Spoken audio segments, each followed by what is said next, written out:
Hello, this is my video for assignment number 4. My name is Gustin Edward Gumis, and I will just promptly answer 1, 2, 3, and 4 in that order, answering all the linguistic questions that come with it. Now let's begin. Number 1 has to deal with minorities in the media, and I was asked to pick 10 examples from what I have consumed from start to now, and tell you how I think these characters are being perpetuated. First one, Jackie Chan, Rush Hour. Jackie Chan, as we all know, is an American actor, but he is also very Asian, so he is perfect for a kung fu fighting role. However, he is a loyal, nice, soft-spoken, and extremely good at karate, which sadly fits all of our categories for stereotypical Asians in America. Number 2, The Ridiculous Six stars Adam Sandler, a white male actor playing an Indian. Makes fun of Native Americans, uses his voice and speech particles to sound and demonstrate a facade as an Indian chief. But he is a white man, so once again, it is used for comedy. The Iron Fist is a Marvel TV show and is a role played by a white man in the Marvel TV series of comics. He's a rich male who is discovered his calling of the Iron Fist.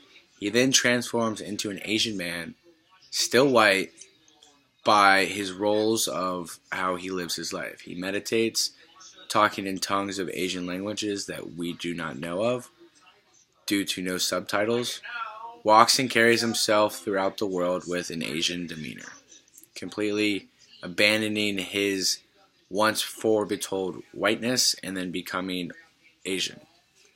Harold and Kumar go to White Castle. Harold, the Asian genius, plays a nerd who needs to work through the weekends for his white bosses just to be successful. I think that one says it all. The Last Airbender cartoon.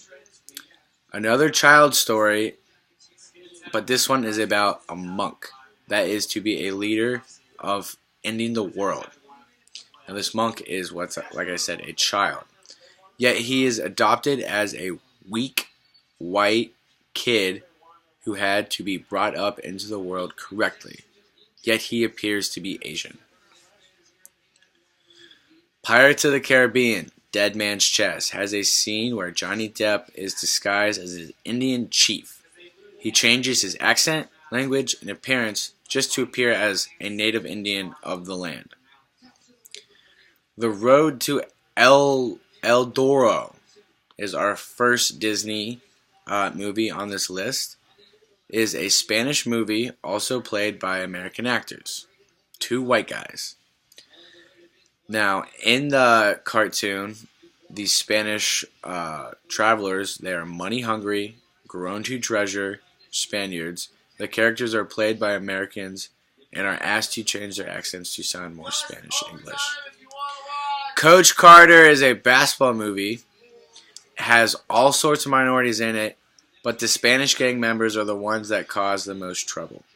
They talk in thick accents, like hombre, with clothing depicted of poverty and ends up being the race of crime within the film. The only Latinx kid in the film is the one with the most trouble and is played by an American actor. Just setting the stage for this movie, it is in Virginia, so that doesn't make a whole lot of sense. In the 1956 Conqueror movie, John Wayne plays the role of Genghis Khan. Enough said. Scarface is played by Al Pacino. Scarface is a Cuban drug lord, aka Cuban kingpin, and is given to another American actor, which is Al Pacino. He changes his accent as he was told to in order to fit his role into the movie. And an Italian playing a Cuban. So that's all I have for number 1 of number 1. Now I'm going to go on and answer number 2. Can you find an example of a lead movie role being played by an Asian, Latinx, or Native American actor that could have been played by a white actor? Meaning that the story is not dependent upon the character being from these movies. Now this question took me forever to answer, and that's just simply because I was looking for the right answer. But there is no right answer to this question to where it is being asked, because any movie that I have seen and any movie that I have grown up with has always had a white actor and a white character. So from previous past life, I couldn't really answer that, and it kind of got me thinking when I was going through all the movies and everything, where I was like, why can't I put an Asian, a Native American, or a Latino person into this? And that's just because I've been primed that way. Yes, of course, any movie that we have can be switched out for a different minority role. It's just that through years and years of repetition, it's been beaten into our heads through subliminalized messages that they can't. So I am actually a little embarrassed when answering that question. Number 1, I believe I have answered fully, so I am now going to move on to number 2, which is asking about the AJ video. And it says, describe the model minority stereotype. What is it, and explain the stereotype and why it is not reductive. And through the video and through class, I got a pretty good understanding, but I had to go onto the University of Austin, Texas Counseling and Mental Health Center to get a full, well written down explanation. And well, basically the culture's expectation placed Asian Americans as a group that each individual will be either smart, wealthy, hardworking. They are the minority that makes a difference, that shows that you can overcome these challenges. So, with that being said, this model is clearly racist, because I know plenty of white people, black people, Asian people, not a lot of Native American people. That's because I haven't been exposed to. That are successful, that are rich, that are smart.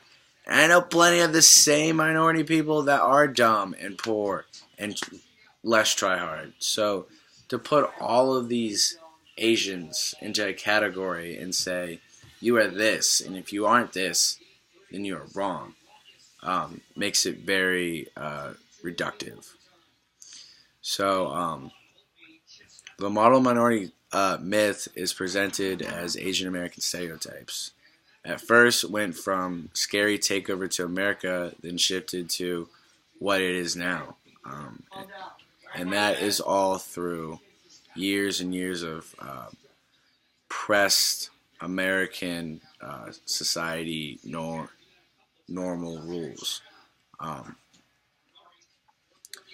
Now, it is only partially true, yet gives stories and myths true through repetition. The Yellow Peril, Chinese 1882 Exclusive Act, pretty much was before this model, and it said that you cannot come into America if you were of Asian background.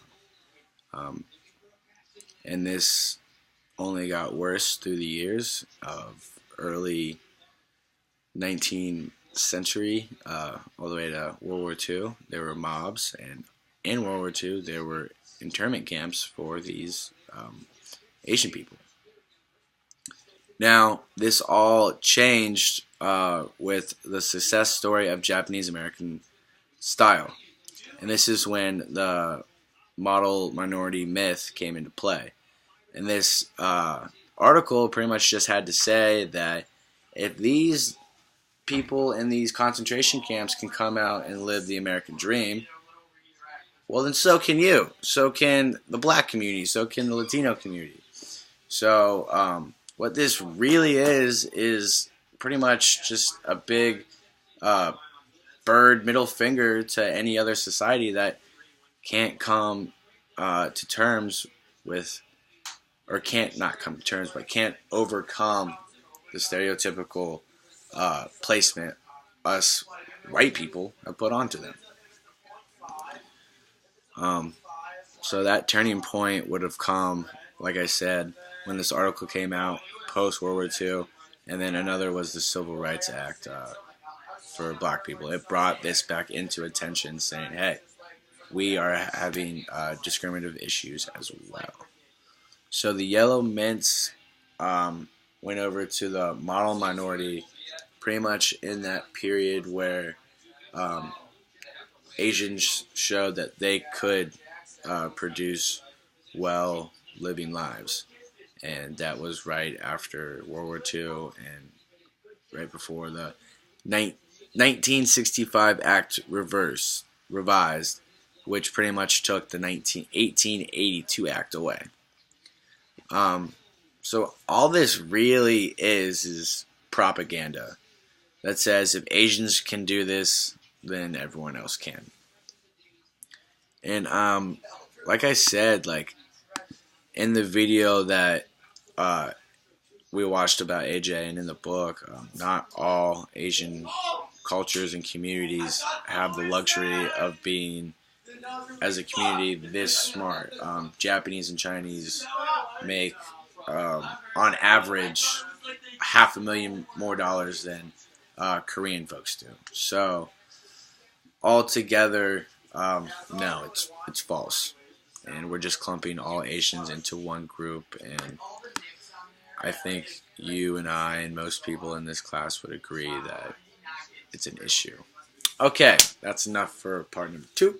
So let's go on to part number 3. The final part of the assignment is about language and has 4 parts. Now I'm going to answer them in order 1, 2, 3, 4. So now I have to share mock examples of Spanish that I have found in the media and why they really, and what they really mean to native Spanish speakers. So pretty much what I did for this is I went onto a website, and this article was written Tuesday, March 1st, 2011 by Whitney Childs, and it has 3 depictions of phrases in media that have been mocked of Spanish language. First one, hasta la vista, baby. One that is a Spanish saying, but in the contents of where it was put in and taken from, isn't very proper. One, baby isn't Spanish, that's American, so we're adding an American word to a Spanish phrase, mocking their culture. 2, Arnold Schwarzenegger isn't even Spanish, nor is he playing a Spanish role in this movie. So it makes it even more of a mocking phrase. He goes on to saying more terms like no problema and hola correcto. And see, even I do it sometimes. It's just the way that we were raised, and a lot of it has to come through media. Quite embarrassing. The other example that this website brings up is Yo Quiero Taco Bell, and it is saying, do you want to go get Taco Bell? But this website has to say that it's mocking Spanish because of the commercial that it was in. The commercial showed low quality service, low quality meat, low quality everything, just pretty much depicting how Spanish Mexican food is. not Spanish, but Mexican food actually is. So the phrase "Yo quiero Taco Bell" is also another problem. So, no problemo, hasta la vista, yo quiero Taco Bell. And that will conclude my number 1 for 3. Let's go on to number 2. Why is Ching Chong just an offense to Asian Americans as the N-word is to African Americans? Well, with that being said, those words have been repeated over time, through history, over and over and over, categorized to a position where when we hear that, we think of this. When we hear Ching Chong, we automatically assume that someone is making fun of an Asian language or an Asian accent. Never would it ever pop up in anyone's mind in our society that Ching Chong would be referring to an African American, nor would the N-word be referring to an Asian. If you were to call an African American something along the lines of Ching Chong, they just wouldn't take that offensive because it doesn't mean anything to them. It doesn't put them down in society. Just as vice versa, the N-word wouldn't do anything for the Asian Americans. Did I know this before reading chapter 15? Yeah, it's just something, like I said, that we've been primed with through years of repetition and years of just pounding into our brain. This is this. This is that. It's like you said earlier this week, categories and patterns allow us to make easy, quick decisions. Be sure to explore the history of Asians and U.S. as part of this discussion. So, how do I add this into the discussion? So, like we've talked about before, the 1882 Act revoked any Asians from coming into America due to the yellow mints of having heathens come over and take care of our land. Internment camps. Us white Americans got scared during World War II and the rise of everything that it brought, including the communism, that we just decided to round all of our Asian Americans up and put them in a camp due to fear of being taken over. Wars clearly fought against a lot of Asians in World War II. Fought against a lot of Asians in Vietnam War, North Korea, South Korea War. We seem to just be getting ourselves into trouble, into where trouble doesn't need to be found. Now, chapter 15 also talks about Rosie O'Donnell's non-apology story. This was a little hard to look up and a little clearer to realize after looking up. But yeah, a lot of high-profiling users use Ching Chong publicly without admitting that it's offensive. That's just because they don't think it's offensive. Steve Colbert had a report show where he brought on another radio talk show by the name of what was his name? Let me find it real quick.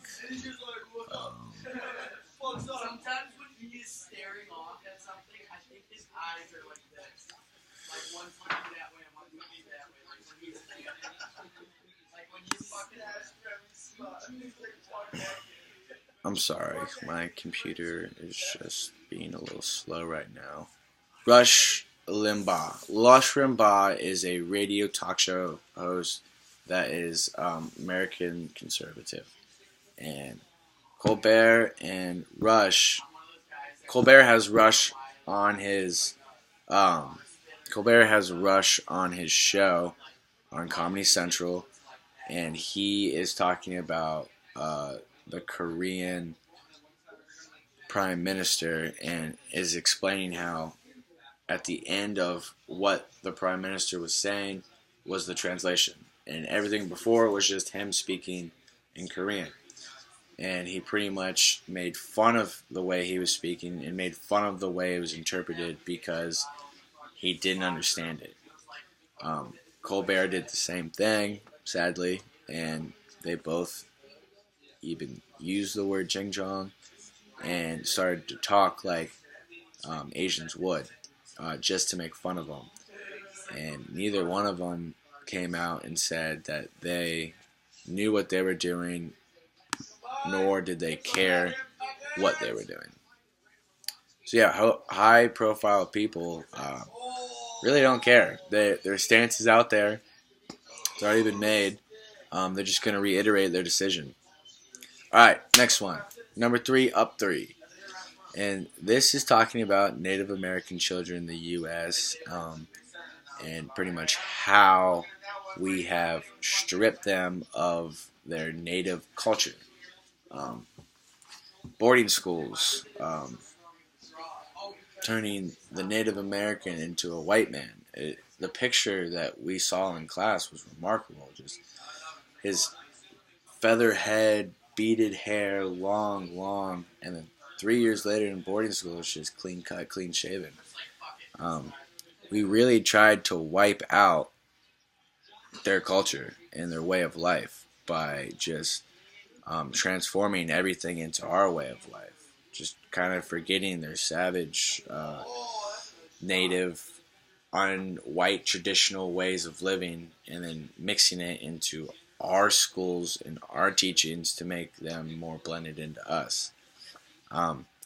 Now the Bear Boy and Lomwani 2018 article had to say that in 2014, Americans were making strides to getting back what was lost, bringing more of these native languages and native ways of culture and life back into the schools, and not just in the native educational schools, but also in the public schools too. 1940 was the big push for this, and when we started applying this to the Native Americans, we saw an increase in jump in test scores, and it really allowed them to excel, and it really allowed us to excel with them, to not just have them here along with us, but have them here with us, not alongside, but with us. And that's just us trying to make up for years of torture. Nothing we can do will ever make it right or bring it back, but the 1940 movement was a good start. And to conclude this video, I'm going to answer number 4. And number 4 was a lot like number 2 of number 1, and it just didn't really click in my head until I started doing the research. And what I have found through my first-hand research, because I don't really go into a lot of what Trump does just because what I thought actually came to be true. Finding 2 sources for each of these is extremely hard. Now let me give you an example. The Native American source I found was about Trump calling a Senator Ward Pocahontas for how long she's been inside of the government, and that was during a honorary code Native American speaking ceremony. When he was talking to Native Americans, he referred to a senator as Pocahontas. Now, when looking up racial slurs and comments that Trump has made towards Native Americans, when I say comments, I don't mean like negative. I mean positive. So there's negative and positive comments. It was so drowned in on Google that you couldn't find anything besides this one incident with this one term that happened last month. Literally, I went through 10 pages on Google, and every single newspaper, website had to discuss this. It was remarkable that you really couldn't find anything else. So our internet has pretty much deemed and focused towards this one incident that Trump did. So he is only being looked at for this one thing he said. And I think that's very piss poor on the internet's job for informing and teaching. Yes, like we all understand how racist and backwards Trump talks, but he also says some good things that is just getting drowned in all of these articles. And that is just for the Native Americans. I really couldn't find much on them. But when you look at the Asian Americans and the Latino Americans, there's a huge difference into how Trump talks about them in the public. For instance, Trump talks about how racist and rapist and drug lords that Latinos are. When he looks at Asian Americans, and you could see how he was talking about how they are being judged in college and how it is affecting the way they are and who they are. And it really just, it blew my mind that two minorities in this country, he could favor one or the other just like that. And I have a few articles here.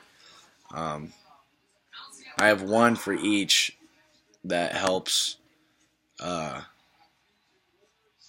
show these stances. CNN had the article by Simon Moa Smith, and it was the article that was depicting the Native Americans.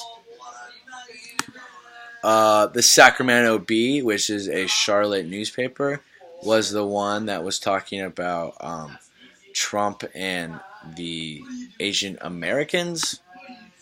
And finally, the New York Times or the Los Angeles Times is the one that covered the Latino and Latina culture. And that was the biggest one because it had everything bad to say about Trump. Nothing nice at all that Trump has to say for that culture. So looking at the three of those minorities, you could clearly tell which ones he liked better and which ones he liked least in that order. And it's just sad because you can't see the other side. And I'm mainly talking about with the Native American side because obviously you don't start an honorary ceremony for a culture that you don't like. And obviously someone who isn't racist wouldn't make a Pocahontas joke on national television.